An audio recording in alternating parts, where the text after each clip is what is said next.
Thank you, Madam Toastmaster. Fellow Toastmasters, most welcome guests. My introduction to a coach was rather inauspicious. It was in the ninth grade, and we had something which was called physical education, or PE as we used to call it, and that was run by the football coach. Now, not being a particularly athletic individual, that meant that during a typical class, he would choose his two favorite lackeys, and they would choose sides. And at the very end, there was yours truly, the very last one chosen. So why am I talking about being a coach myself after such an introduction? Well, in the interest of perspicacity, why are coaches called a coach? Well, since you asked, I will tell you. It goes back to the 1500s. There was a Hungarian town of Kos, which made particularly lightweight and fast and effective horse-drawn carriages. And they were so popular that they eventually became known as coaches, which was the best that non-Hungarians could do to pronounce that town, just as I kind of mangled it myself.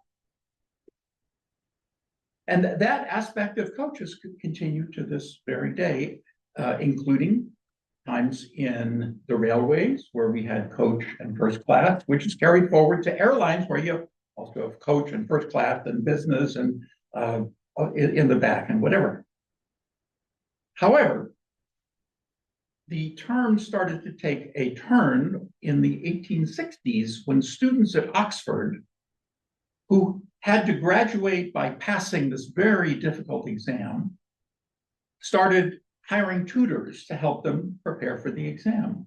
And they started calling those tutors coaches. And since college athletics was also starting at around the same time, the tutors or the assistants who helped the teams achieve more are also called coaches. So through the 1900s, athletic coaches became much of the same thing. So the biggest turn about what a modern coach is and why Toastmasters has this path in the first place was 1974. Timothy Galloway wrote a book called The Inner Game of Tennis, in which he talked about how the best tennis players were not about all of their physical characteristics, although that was important, but it was mostly the inner game. And that led to the 1980s, where things like business coaching, life coaching, and other things started to become very popular. And these days, just about anything has a coach. So where does that come into my situation? Now, those of you who've been around have heard my talks on interpersonal communication, and that meant a lot to me in terms of my personal relationship. But I'm still in my 30-year career as a faculty member here at the Naval Postgraduate School. It starts to get a little bit old, and I started to think about, well, what can I do afterwards? So my plan was to be teaching these interpersonal communication skills. And what I discovered was that the most effective way of getting them across is in a one-on-one situation or one-on-two situation. And so when Toastmasters made the brilliant decision to throw all of their manuals in the garbage and come up with this brilliant pathways thing, it made a lot of sense for me to choose my first path, effective coaching. Now, this path is so brilliant that Toastmasters International has tossed it aside in their new edition of Basecamp. So if I've inspired you to take this path, unfortunately, you will not be able to. So if you want to be a coach, well, come and see me, and I can help coach you on that. Because I'm looking for what to do after I do wind up ending my time here at the Naval Postgraduate School. And in all my years of study and practice with interpersonal communication skills, it made a lot of sense to use that as the framework. So my first thought was to become a communication coach. Now, it turns out that there really isn't such a thing in the sense that I have. Now, there are actually coaches who work with public speakers, which are in fact, what's interesting to me is that there's a whole dimension of public speaking that goes a little bit orthogonal to what Toastmasters talks about, but that's a whole other speech. Now, why communication? Why is it so important? Well, if you just do a little Google search on what the top issues are in all relationships, communication will come at the very top. Now, what I learned about communication, however, is that that is very much like what Mark Twain said about a classic novel. What Mark Twain said, a classic novel is one that everybody wants to have read, but nobody wants to actually read. Communication skills, I've discovered, are something that everybody wants to have, but very few people actually want to put the work in and learn how to do it. Because they're not weird like me. I put the work in. Why? Because I'm a nerd. What can I say? Now, so I have had to transition from just that narrow aspect into relationship coaching. And there are many different facets of relationship coaching, which I will speak about in other speeches. But one of the things that kind of comes up has to do with, well, what about couples counseling or couples therapy? What is the difference between coaching a relationship and therapy? And since you asked about that too, I will tell you. And I have experience with that. In fact, my wife and I have a lot of experience with that because 20 years ago, when we were going through our troubles, we saw a whole stream of marriage therapists who, at least for us, were mostly useless.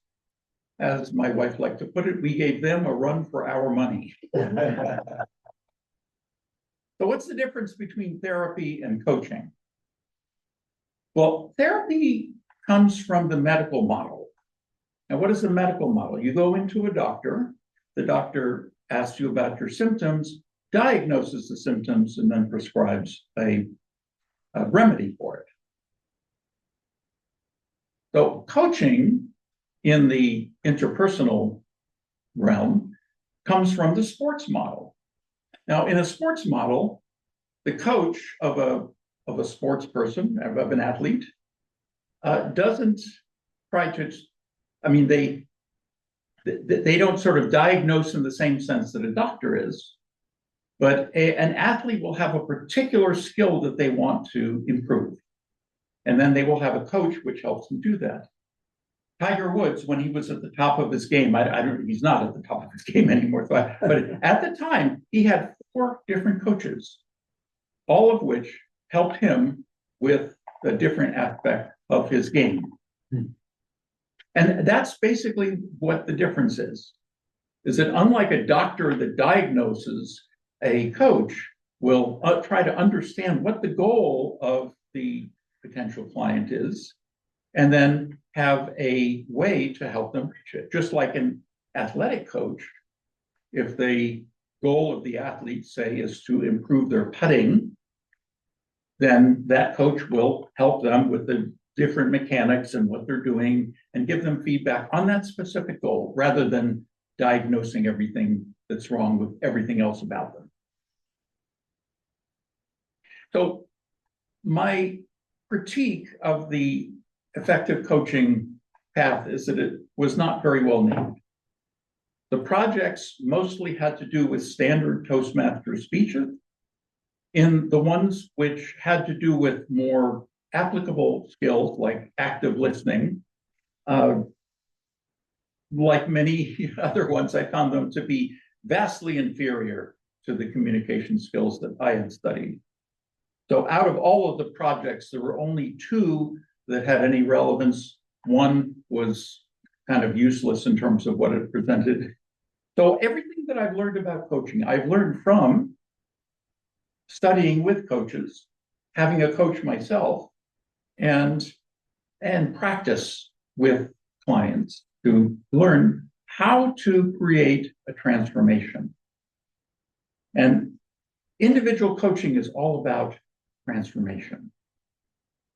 It's like, how does somebody want to go from where they are now to what their goals are? And to be an effective coach means to understand what that is, what their goal is, and help them reach that goal. Not my goal, not somebody else's goal, what their goal is. And so, unlike a therapist, I'm not diagnosing, I'm not saying, oh, well, now you're a bipolar or you're a narcissist, which is sort of, no, none of that. If this is your goal, then I can help you reach that goal within the milieu. So ways, how do you create a transformation in someone else? Well, they have to be motivated. You also have to work with things like procrastination. Why? Because change is hard. And so having one dimension of coaching is being an accountability partner.